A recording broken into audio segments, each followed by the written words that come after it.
എന്താടാ? ഞാനൊരു ചോദ്യം ചോദിക്കട്ടെ? ചെന്നായക്കാണോ കുറുക്കനാണോ ശക്തി കൂടുതൽ? കുറുക്കൻ. അതെങ്ങനെ ശരിയാവും? ചെന്നായക്കല്ലേ ശക്തി കൂടുതൽ. എടോ, അനക്ക് ഞാൻ ഒരു കഥ പറഞ്ഞുതരാ. അനക്ക് പറഞ്ഞാലുണ്ട്, എനിക്ക് പറഞ്ഞാ മതി. ഇടപോലെ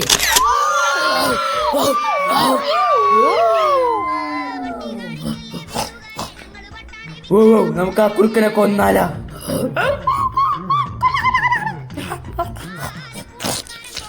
അയ്യോ, അതോ ചെന്നുകളുടെ സൗണ്ട് അല്ലേ? അവന്മാർ എന്നെ കൊല്ലും. എനിക്കൊരു ഐഡിയ കിട്ടി. അയ്യോ സാറേ, എന്റെ പേര് ജോസഫ് കിഴങ്ങൻ. ഞാൻ എത്ര കുറുക്കനാണെങ്കിലും തരാം സാറേ. അതിനെ 10 കുറുക്കനെ ഒപ്പിക്കണം, അവളെ എത്തിച്ചാണ്. അയ്യോ, എനിക്ക് കൂർക്ക കച്ചവടമൊന്നുമില്ല. കൂർക്ക കച്ചവടം എന്നാ ഞാൻ എന്റെ ഭാര്യനെ തന്നെ ആദ്യം നന്നേക്കാം. അവളെ കഴിച്ചു. അപ്പൊ ആരും കട കിട്ടുള്ള. പ്ലീസ്, ഞാൻ നാളെ തരാം. എന്താണ് പ്ലീസ്? ഓക്കെ, അത് മതി. എനിക്കൊരു എക്സ്ട്രാ 2 കൂടിയാണ്. എടാ, കുറുക്കൻ വരുവോ? എടാ, കുറുക്കനാണ് ചതിക്കുന്നു.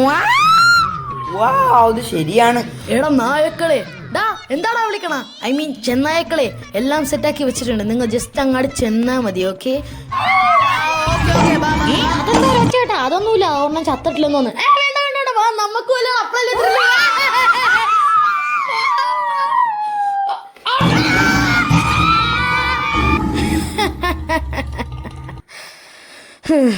മണ്ടന്മാര്, ഈ കുറുക്കന്റെ പുതിയ അറിഞ്ഞൂടാ. സിംഹത്തിന്റെ മടയിലോട്ടല്ലേ കേറിയേക്കണ.